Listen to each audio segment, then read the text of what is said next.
Hello, I'm Mary Martin, here to read Chapter 2 of my novel Night Crossing, which is the third in the trilogy of Remembrance. If you've read or listened to Chapter 1, you may have just a few questions.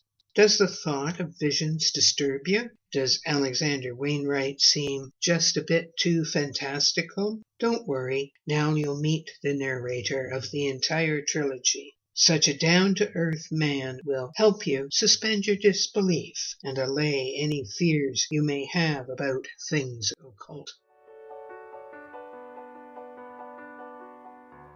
Chapter 2.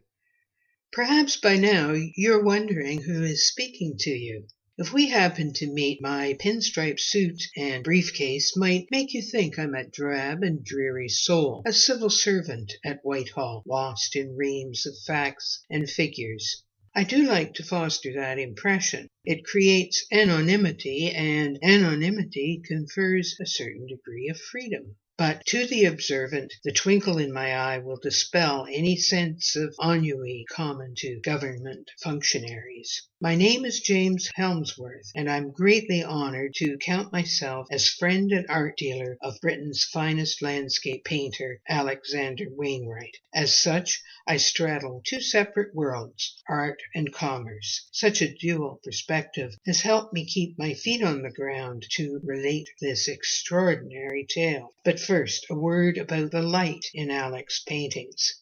If you've ever been awestruck by the soft and serene light in a Monet painting of lily pads, or the luminous twinkle in the eye of Frans Hals' Laughing Cavalier, you will love Alec's work. He is the true master of light.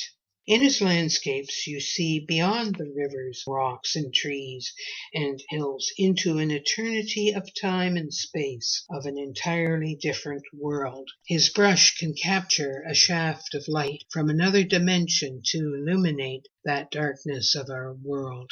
Aside from me, Alex has a few close friends. The come-late Daphne Brousseau seems torn. He claimed her as his muse when he met her on a trip to Venice on the Orient Express. Although such a role might flatter any woman, she appears more puzzled than pleased. Perhaps she simply craves real love in this here and now world, but she does know that she can never come between him and his muse, whomever or whatever that may be. While my opinion is of no great significance, I believe Daphne provides an excellent balance to his creative flights and keeps him securely fastened to our so-called real world.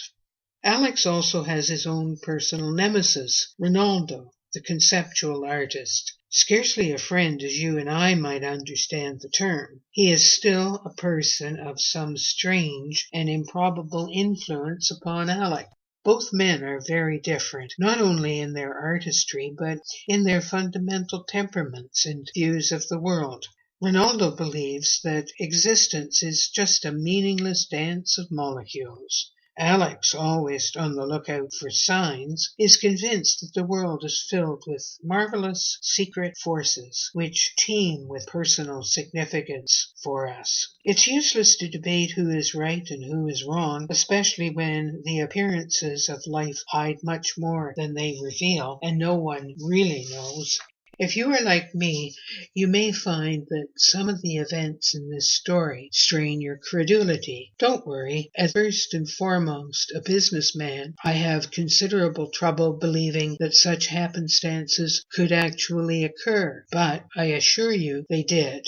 Alex often felt as if some mad puppeteer was chuckling above as he pulled strings to make him do his bidding. I assure you it's worth the effort, as they say in the literary world, to suspend your disbelief. But I get ahead of myself. Think of me as a dedicated biographer who has pieced together this account of several months in Alec's life. Much rose up from the darkest regions of Alex's passionate, hungry spirit on his journey from London to Paris, and then to St. Petersburg, where he delved into some very murky places, which you are now about to explore. But despite these kinds of events, don't forget that this is actually a tale of great mystery and romance.